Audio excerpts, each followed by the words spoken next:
from the sourcing team, the costume team of Emily in Paris for season 3. So the Netflix team reached out, and if you know the show at all, it's all about style and fashion and very discerning taste. So it came out of nowhere, and they just wrote to me saying, "We've been following you for a while on Instagram, and we think your jewelry would be a great fit for the lead character, for Lily Collins' character of Emily on Emily in Paris. And would you like to send stuff over to us?"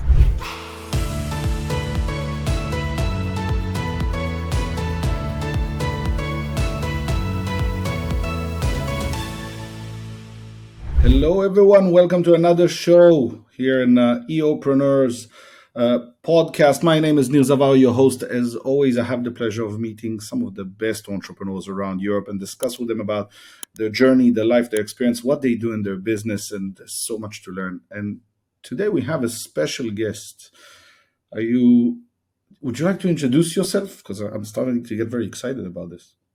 Okay, hi everyone. I'm Priyanka Mehta. I'm a member from the EO Belgium chapter, and I am a serial entrepreneur, and I'm on my 3rd business now, and we're going to talk all about it today. But I'll let Nir start with the questions first. 3rd business means that you're a serial entrepreneur. Yes, I think so. Is it not? Is there a number? I don't know. I'll take it. I'm in. It's, so before we jump into what the 3 are, what does your name mean? Priyanka means beloved. Really?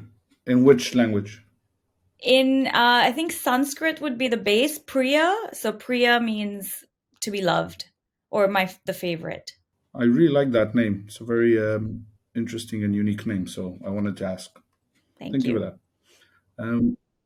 So take us through them. What are the 3 businesses? Well, they're very interesting. The journey itself is interesting. Let me get into it. Let me just put it out there, because with the entrepreneurship, I'm also a mother of 3. And that makes me a great multitasker as well. But let's get started. So I moved to Belgium in 2012 from via India and New York. And that's when... So born in India? I was born in Belgium, actually. Oh. Born in Belgium, raised in India, university in New York and Paris. And all this kind of plays a role in everything I've done. So it's good to lay some context out there. And I moved back to Belgium 12 years ago. And I thought I would be involved in the architectural restoration industry, because I studied architectural history, and also was very involved in theater and things like that. I was a producer, so that's where like my beginnings of like business sense really grew. I would raise money, I would have to budget everything, and I just developed this passion for just like organizing things and making things happen. So when I got to Belgium, that's what I thought I would be doing, but my life took a very different path. My husband was working for a company in the rough diamond industry. Antwerp in Belgium is the center of the diamond world. And at that time, it was very important. Nir, you might be familiar, because I know Israel is also an important center. Yes. And we have a lot of connections when it comes to diamonds between the industry. Yes. And I didn't know much about diamonds when I moved there. And the only thing I knew was my husband was working for a company, and I believed that he was capable of a lot more. And I was like, you know what? If you're going to do this, we're going to do this on our own. We're going to set up our own company.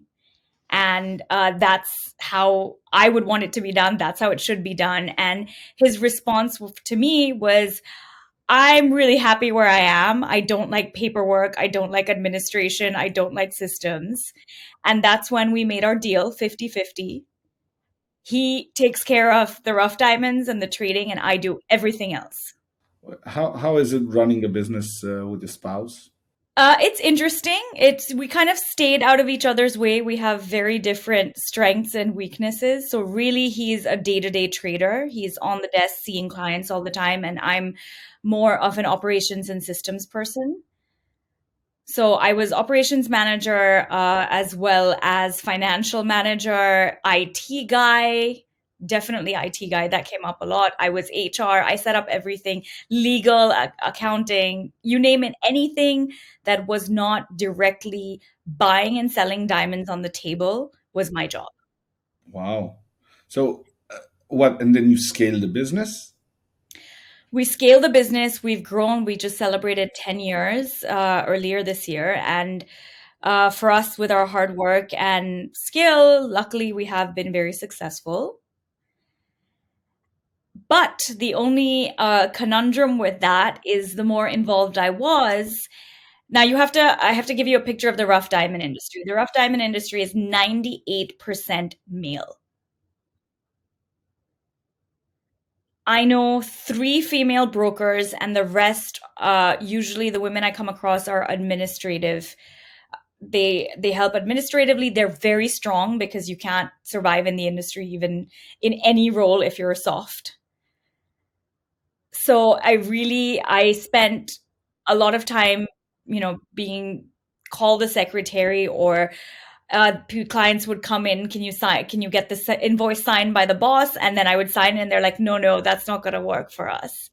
So it was very interesting. So as Mhm. involved as I was with building this, our first company, I got to see a lot of the inner workings of the diamond industry, especially the rough diamond industry. And I was really put off with the way, that it was very much a boys' club, but also they were very resistant to any change. So transparency Mm. was definitely lacking, and the procedures and processes that were involved in the way the entire industry was managed. And you have like governing bodies in each country that kind of come together and make the rules, and nothing was changing.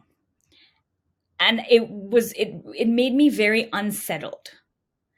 And that's when I decided to start my third business, I think. Yeah, I skipped one in the middle, but I'll get back to that. It's not relevant directly.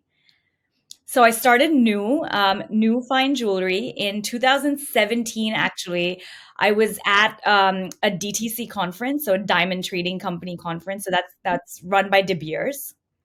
It was in London, and one of the speakers was Joe Malone, and she was talking about her experience in the cosmetics industry, and how when she started out, it was, there were no women in the industry, and how she was one of the first ones there. And I looked around the room, and I'm just thinking to myself, here we're talking about diamonds, jewelry. It's a De Beers conference, and they're hosting all of us, beautiful event at the Savoy. And I'm looking around, and I realized I'm in a room of 200 men for a product that is being sold primarily to women. Do you think it was always controlled for a reason? Is it because there was might be a lot of shady business? Do you think it's because There's they a lot always of kept it a gray. men's club? Yeah, there's a lot of gray areas in the business, and it is very much a men's club, and has stayed that way. It's very difficult for women to break through. And I decided, I was sitting and listening to her, and that's when I like bought a domain name there and then. I was like, you know what? I'm going to change this. At least I'm going to change my impact here. And I remember I Interesting. spent What the next, happens? go ahead, Nir. Sorry, I cut you off. Keep going. No, so I spent that weekend like drawing on napkins and sketching out different things and what I wanted to put out there that was honest, that was for women, by women. And that was 2017. And I didn't actually launch till 2019. I got pregnant with my third, and I decided Mm. to set my bases up with the other business, take my time. And in 2019 in March, I was like, okay, I'm ready to go again, and let's get started. And I launched I launched New Fine Jewelry in October 2019 with lab grown diamonds. Wow. And yeah, the reason for this is it was very early. I remember when I talked about it, everyone was just like, what's wrong with you? That's never going to be a thing. How could you even consider it? I was two, there were only two companies in Antwerp registered in lab grown diamonds. Today, there's over 200.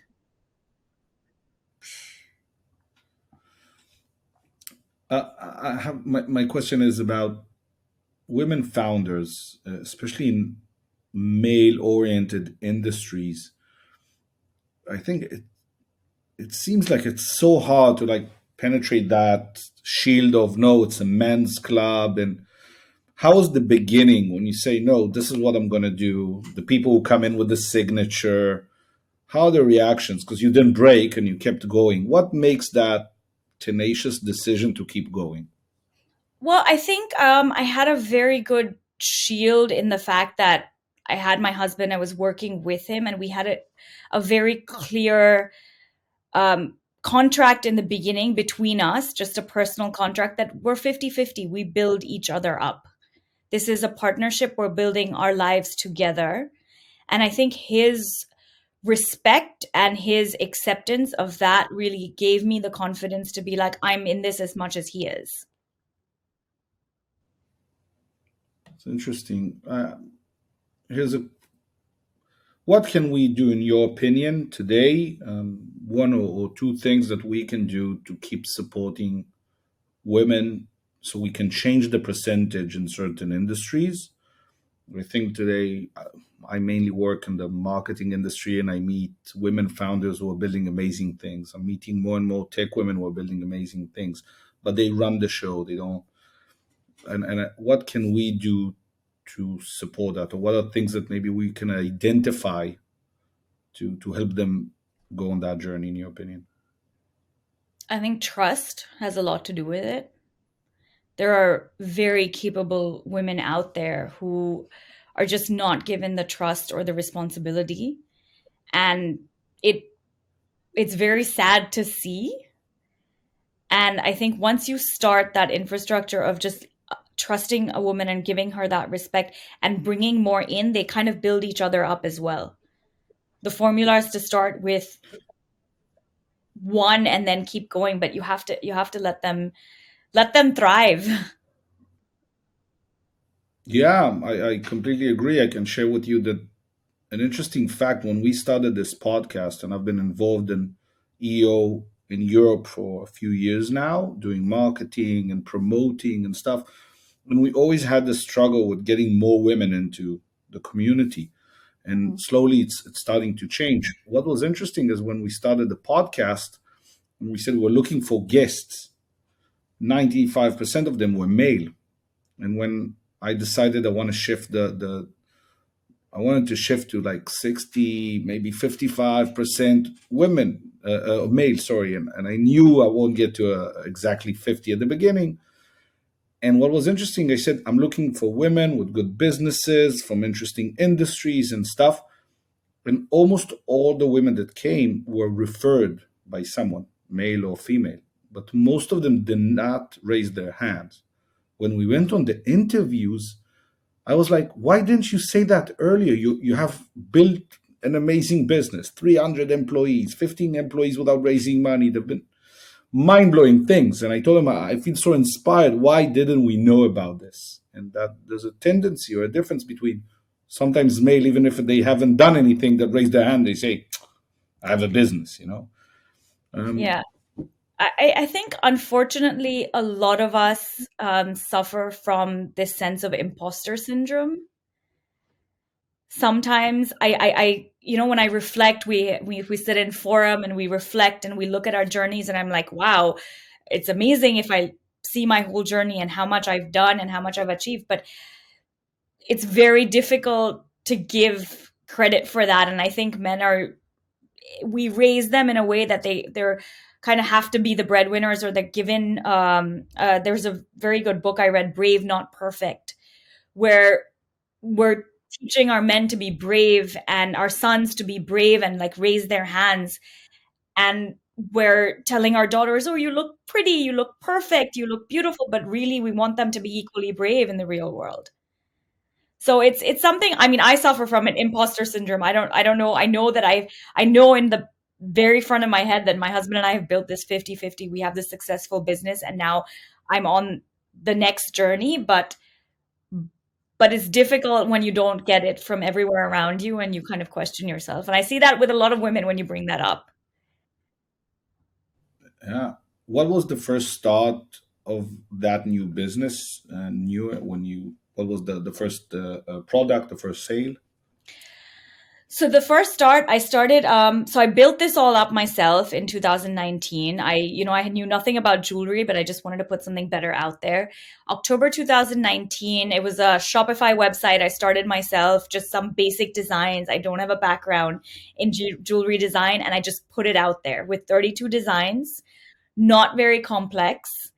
And October 2019, which timeline wise, COVID is coming, not necessarily the best time to start a business, but I immediately started to get press in Belgium because of the ethical side of it, that we were using only recycled gold, lab grown diamonds, and I was one of the first movers in the space.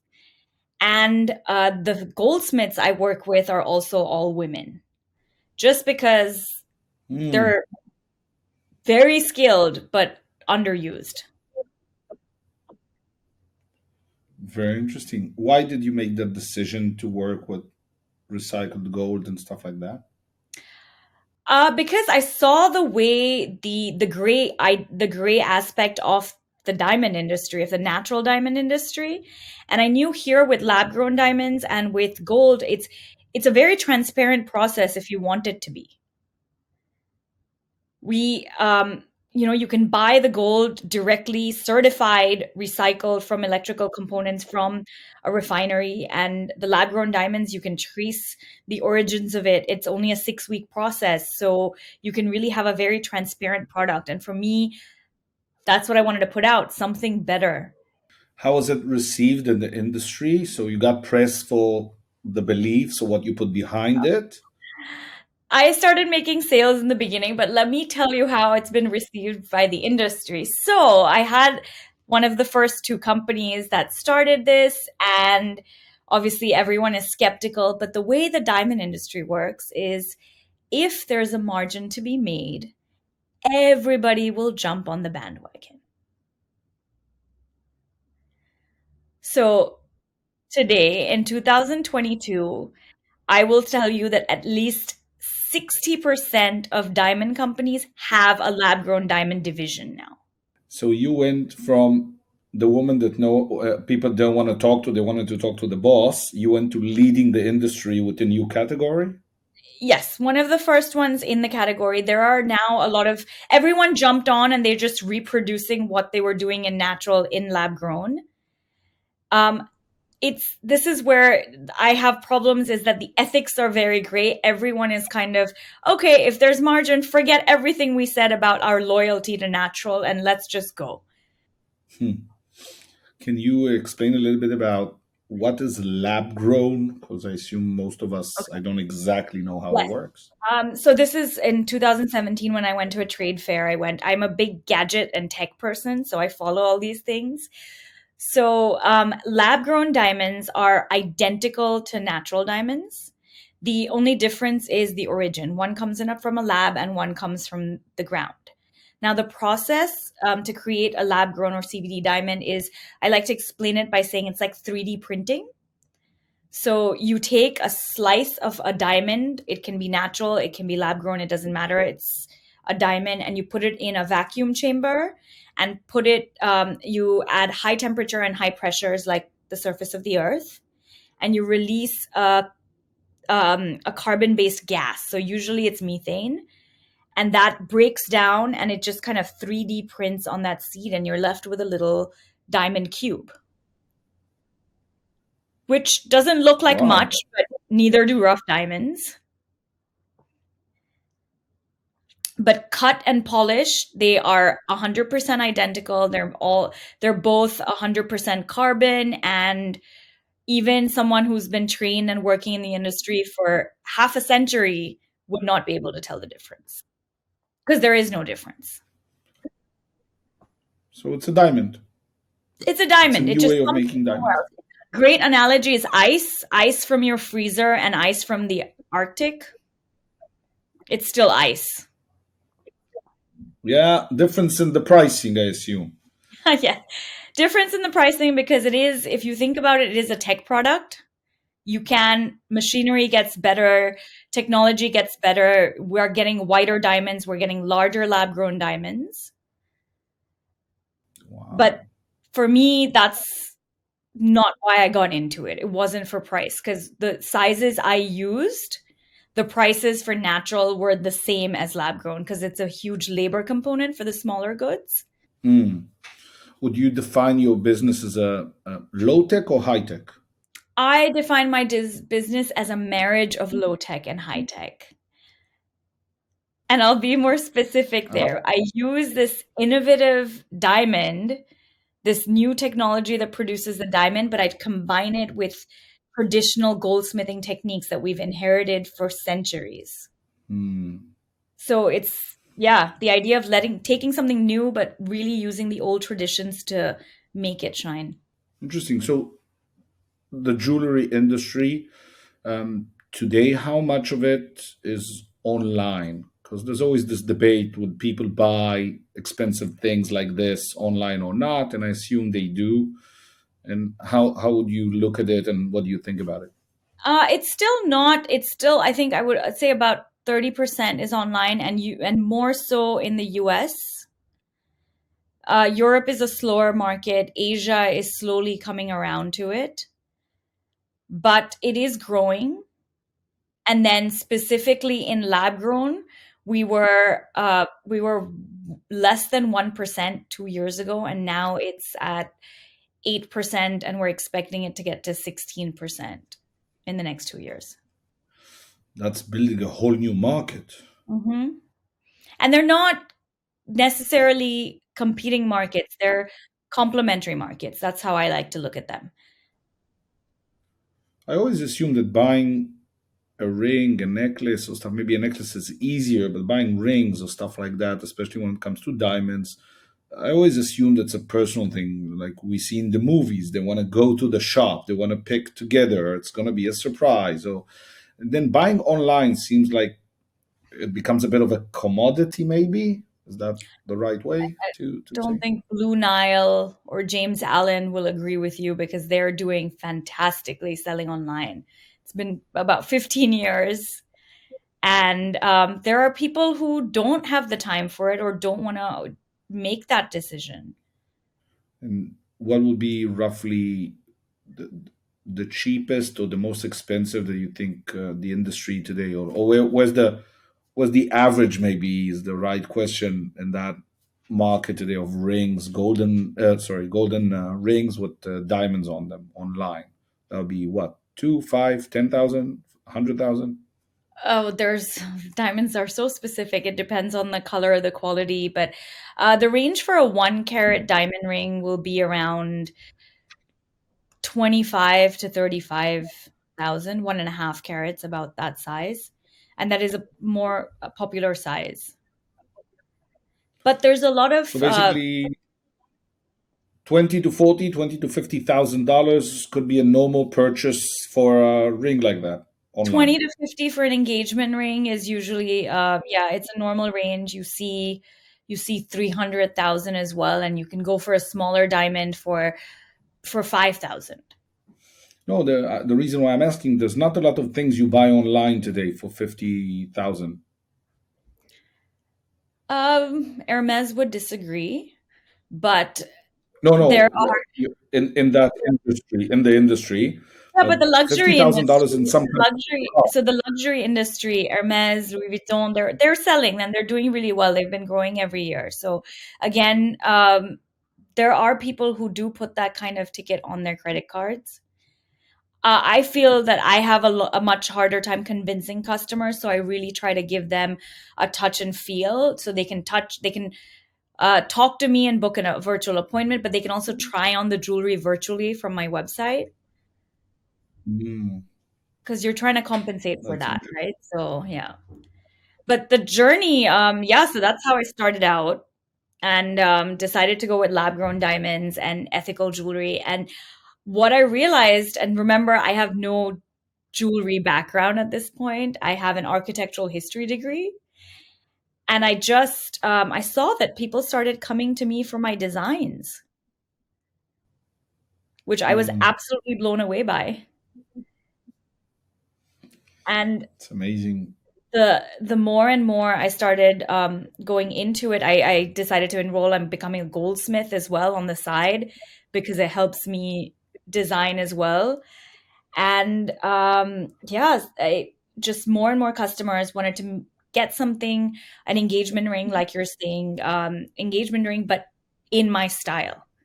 So they wanted me to be the designer behind their ring. And the style I chose was very contrary to everything I was exposed to growing up in India, which is big jewelry, big diamonds, huge gold pieces. And I like very minimal things, and I never got to have any of those things.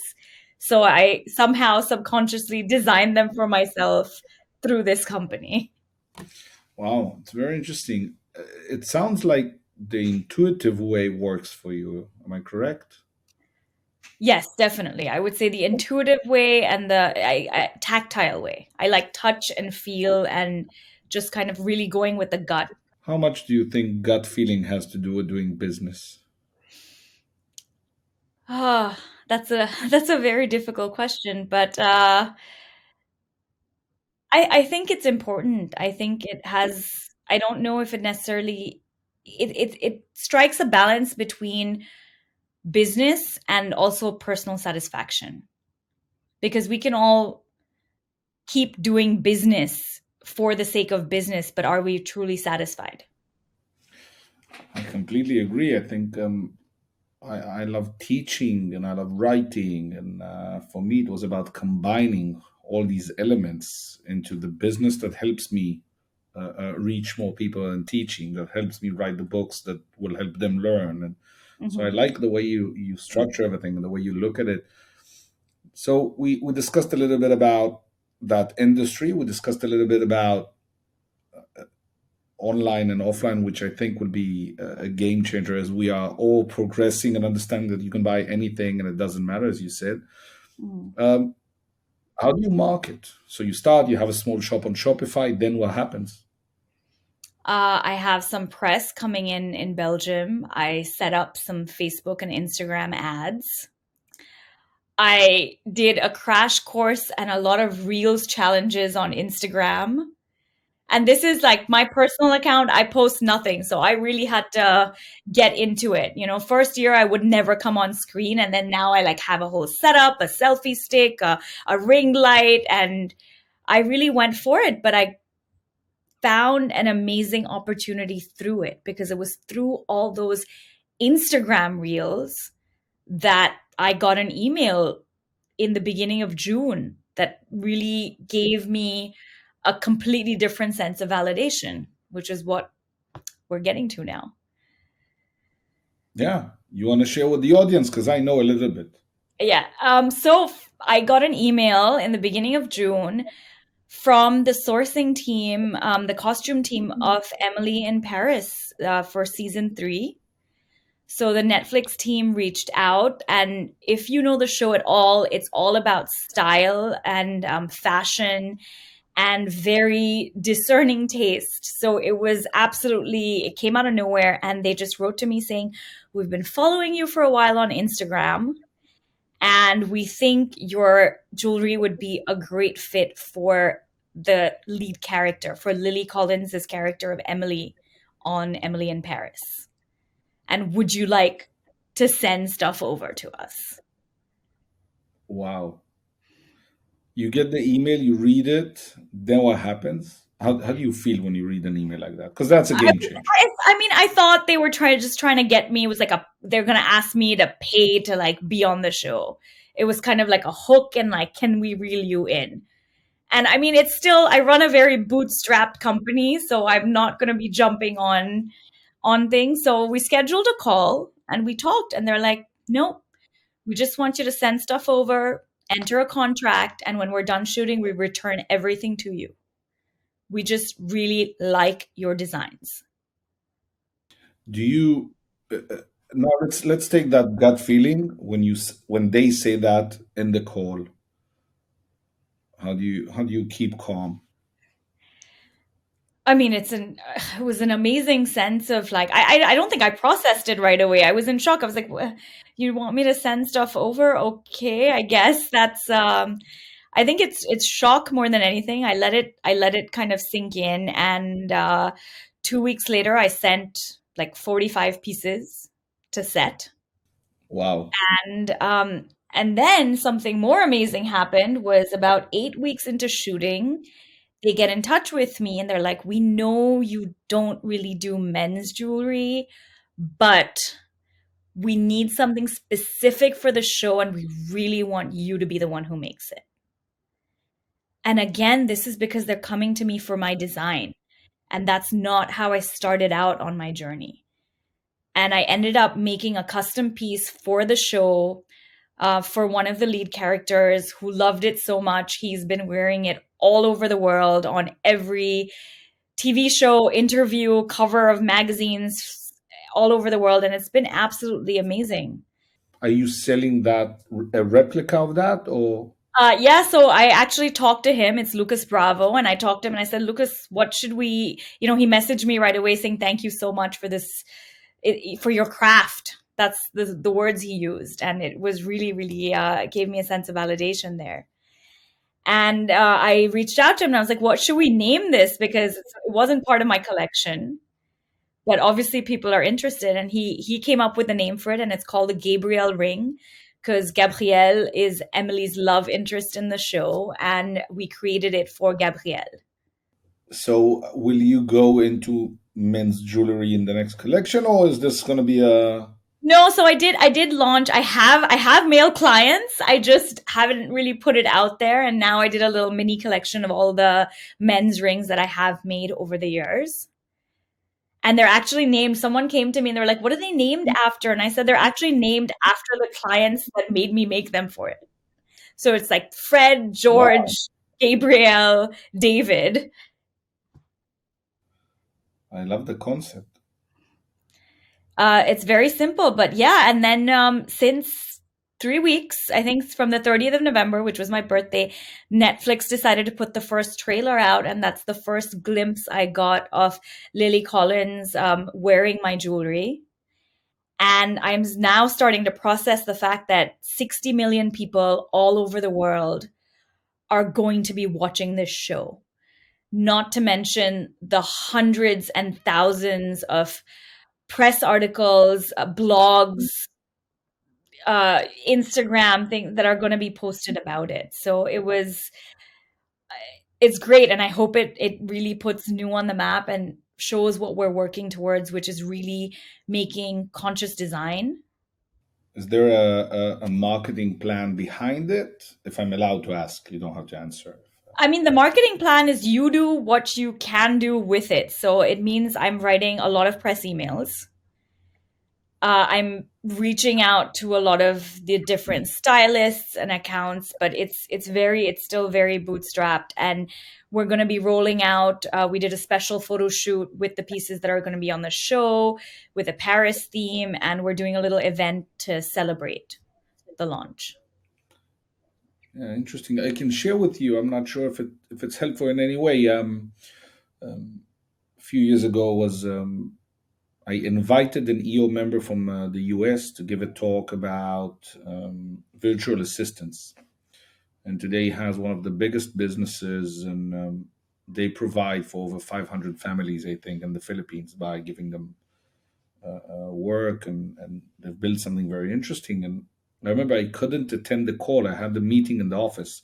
I Mhm. made the introduction, and I heard him speak for the first 2 minutes, and I said, maybe we need a VA to help us with some of the things that we can do. And we got to the point where for almost 2.5 years, we had an office with 5 people, and sending them, they became a team. They do a daily with us, they do a lot of things. And they were so amazing and helpful in finding these accounts and finding certain things. And I think it was very, very interesting. And I can share with you that now we have another VA, and she just emailed me that they were doing for Christmas, they're doing meals for kids who don't have Mhm. enough. Mhm. And so suddenly, by donating a little bit of money, you also make an impact. And it's kind of a great way of connecting with people all over the world, in a Mhm. sense that we have that chance. And she's been amazing in helping us where we struggle. And Mhm. she has abilities that sadly I do not have. So maybe that could be Yeah, an interesting way that's of a finding good a lot idea. of Yeah, I would accounts. definitely look into that. The one caveat I had with like the marketing plan was that I don't get the imagery till the show is released. So I'm waiting for the 21st of December, and all of you should watch season 3 because we have an EO member on it and it's going to be huge. But yeah, so I have to kind of see the content itself. I know which pieces and which episodes. And then once I have that, it's going to be a push, and I'll definitely look into this. Yeah, I'd be happy to connect. No, it's interesting. Mhm. How can you connect with the community, right? Like if it launches in the specific jewelry or the specific collection, or I can share with you that one of the biggest things we're seeing today is that the email lists are still the strongest. Mhm. So collecting the emails, especially when it comes to jewelry, season, personal things, knowing their birthdays, knowing their marriage dates, there's so many things, and the impact is unbelievable. And secondly, I think it's always a great way to talk to the audience, right? Yeah, and still the email lists are still the only thing that are yours, which is what we Yeah, young brands in today's Instagram generation forget yeah. that, you know, How do you? Yeah, sorry, I cut you. Meta can, freeze your account or something can happen overnight, and the only thing you have is connection you have to your customers is your email list. So very valuable. I have a question about what do you think about the 1,000 true followers versus having millions of followers on social media? You still, I'm definitely a believer of having an engaged community. I grew very fast to about, I'm at about 11,500 in my first year and a half. But I stopped after that. And I decided, you know what? I don't want to keep growing. I want to nurture these people. And from that nurturing is where this opportunity came from because I was trying to give more quality content, more educational content to my community that already followed me. And if I wasn't doing that, if I was just trying to attract new people, I wouldn't be providing that service, which is what had them reach out to me. yeah, I think going back to that focus is a very smart way of looking at it, especially the your industry is so specific. I think there's so much emotion that goes into it, right? There's passion in making, there's passion in wearing, there's passion in purchase. There's It's not the normal go online buy something, or even go to the shop and buy something. Where can people get physical shops and they can find your um, the new lines? So we are online for the most part. In Doha, in Qatar, we just launched at the Printemps over there. We're at Printemps in Paris as well. And otherwise, we're completely D2C business. It's you go on the website, newfinejewelry.com. I'm of the generation that doesn't believe in brick and mortar. I feel like those overheads go directly to the consumer, and I wanted a business that was transparent. So, yes, I make my margins, but my margins are going directly into producing more jewelry as opposed to keeping the electricity on and having staff and um, a huge overhead that would stop me from the creative process. Very interesting. And then, so if I look at Louis Vuitton and those which are now, I think he became again the most the richest person on the planet, Yes, if I'm not mistaken. Bernard knows. Yeah, Um, he's. number one again. Yeah, I don't know. Yeah, and they have the huge, like every city has a huge shop, at least one or two. They have like bodyguards outside waiting for the people. There's like you have to book an appointment in some cities. What do you think about that? That will still stay around? It will change? I think so. I think the shop for them is a marketing expense, especially like the one on the Champs-Élysées with the line around it. Dior just opened their Maison Dior with a museum and restaurant and stuff in Paris as well. And it's a marketing expense. They want people to enter into the universe. And you're also seeing Adidas and Nike and the other brands like in the metaverse now. It's all about creating a world around your brand. And I think they'll still have the flagship locations, but it's not about the sales of a specific location. It's about the marketing, the world you're creating for your clients. Yeah. And how do you create that user experience when people get to you? Is there a small something interesting that you we can learn? I think talking to your clients continually really helps. Really reaching out to them and just getting their opinions in place as well.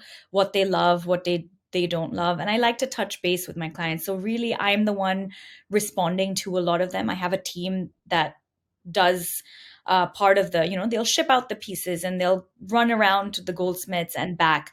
But my clients come back to me also because I'm always in touch with them. And that service, as soon as we lose it, we stop being authentic as a brand.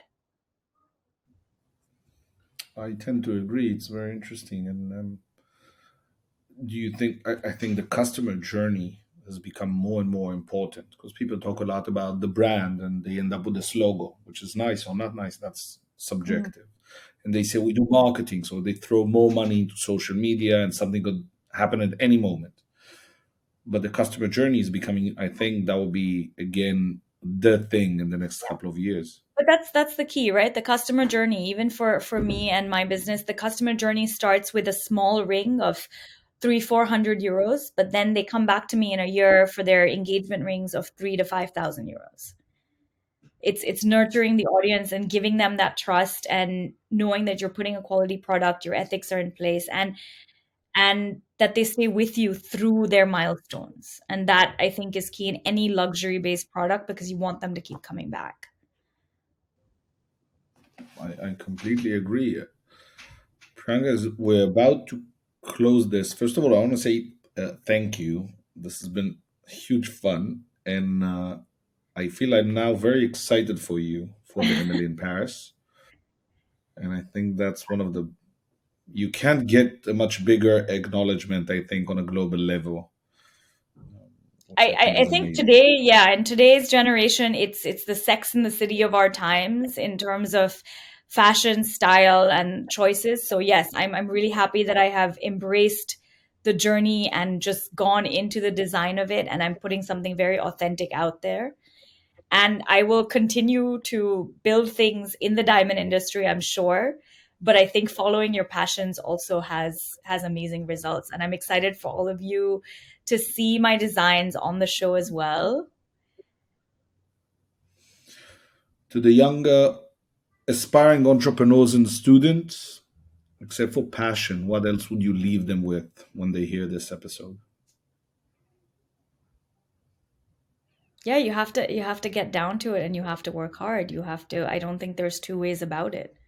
I don't think I've met one entrepreneur who just sat there and waited for it to come. You have to just go for it every single time. I can't agree more. And first of all, I would say thank you for taking the time. It was amazing. To all of you out there, hope you enjoyed this episode. Again, my name is Neil Zaval, your host as always. If you need anything, if you want anything, we're on YouTube, on Spotify, on Apple Music. We're probably everywhere. If you need anything, write to us. Go to eoeurope.com where you can meet most of the entrepreneurs that have been on this show and learn some tips and tricks on how to do business a little bit better. Priyanka, thank you so much. Thank you so much for having me, Near, and happy holidays to everyone. Goodbye, everyone.